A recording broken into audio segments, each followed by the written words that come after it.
It's time to dive beneath the surface and into the minds and hearts of your favorite celebrities and pop culture icons. Welcome to Up and Adam.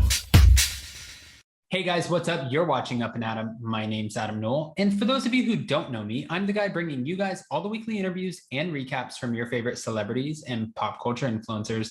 But for those of you who do know me, you know that that's not why we're always here, right?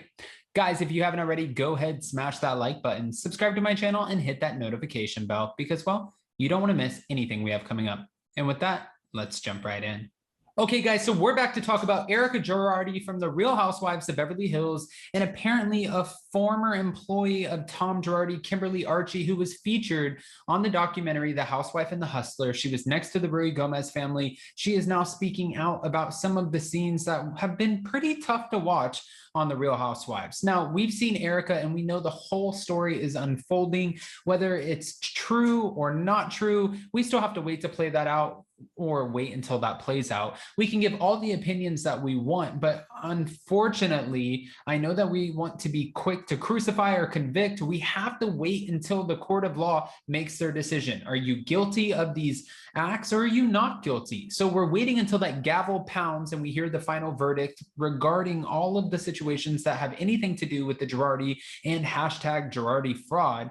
But in the meantime, Kimberly Archie is speaking out, letting us know how she feels about the scene where Erika Girardi is crying next to Kyle Richards when they're about to go on a hike, and she's letting her know that everything, all of these headlines, it's all coming out and it's not good. Now, Kimberly Archie's statement, it was not surprising, but I don't want to put words into her mouth. I want to let you know exactly what she said. It does feel very staged. She likes big sunglasses and she's sitting in bright sunlight with non-waterproof mascara. Now, mind you, she's talking to Juicy Scoop with Heather McDonald, and Heather had Erika Girardi on her channel, on her podcast, but it just goes to let you know, no one is your friend. And this is not a diss against Heather McDonald. Her job is to get the information, make sure her podcast is popular, and not only hear from Erika's side, but hear from the victims. Honestly, I think she's doing a great job. I love Heather McDonald. And if you haven't listened to Juicy Scoop, go listen. She kills it. But hold on, wait, there's more. Did she take acting classes? Because she needs to get her money back. Nobody was buying any of that. It was terrible. She also added that Erika is doing things on social media that seem disingenuous, and she's not caring at all about any of the people, the victims that have been affected. And mind you, she's not the only person who said this. Ronald Richards has put out there, you know, it just seems like, what are you doing? Kind of like tone deaf, the fact that she's going out and she's having lunches on the beach, she's flying private, she's wearing her Cartier ring and like smiling like, hey.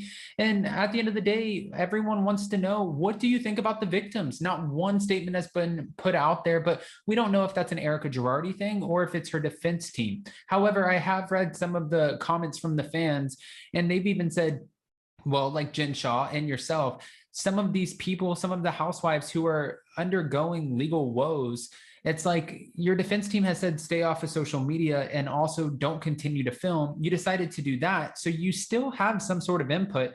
Why would you not decide, even if they've instructed you not to speak out about the victims, why would you decide, you know, not to do so? Wouldn't you save your name, your public figure in some capacity by just saying, oh, this is terrible. I hope this didn't happen. If it did happen, I had no part in it. And I just want to do whatever I can to help get these victims the money that is rightfully owed to them. That just doesn't seem like what we're getting.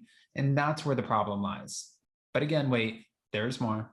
Kimberly Archie did make it known, and mind you, she did work for Tom Girardi, but she said, I'm pretty sure that Erika's legal team is advising her against speaking out about the victims, but she's not reading the room at all. And not reading the room, she kind of feels like, okay, she's not again talking about anything that needs to be talked about. And she also feels like she's painting herself as a victim.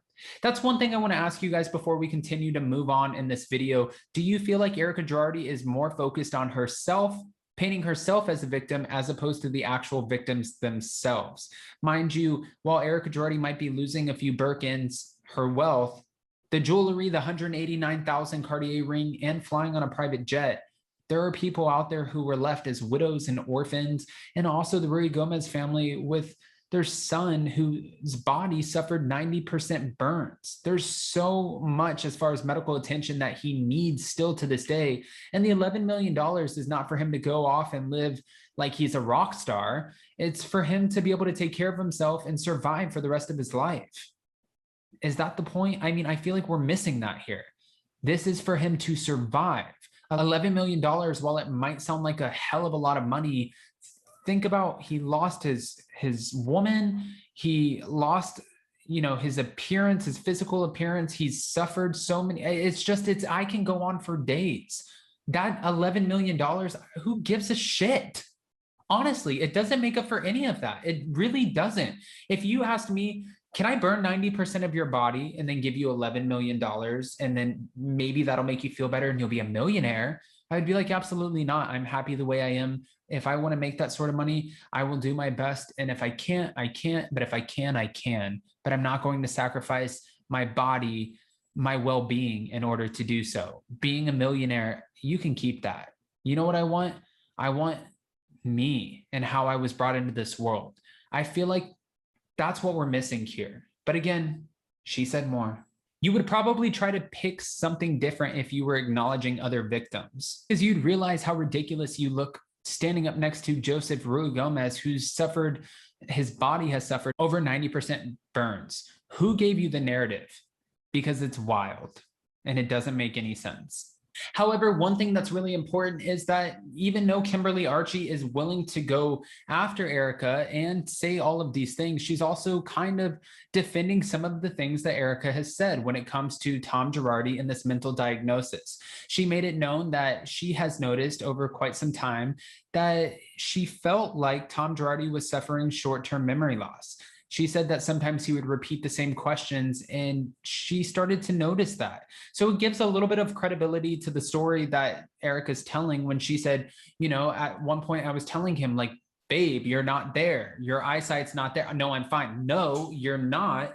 You're not there. And she was explaining this in the scene on the Real Housewives of Beverly Hills, but some people still felt like it was acting. Now, granted, Kimberly Archie did not say she did not feel like Erika was acting, but she did give a little bit of credibility to the fact that she felt like Tom might have been kind of mentally, in some capacity, fading to where maybe the Alzheimer's diagnosis does make sense.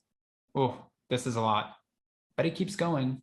She said when she was asked, Kimberly Archie, about the justice that Erika exposed the text messages about, she said, yes, maybe that was true. Sure, the text messages came out, but there was at least one other woman that everyone knew about. The firm, the associates, everyone in the office, they knew about her too. And she believes it was the person that he was recently photographed with in Pasadena at a lunch. So she said this person served as sort of a companion, someone that would show up to the office and do his meetings when Erika was filming the show.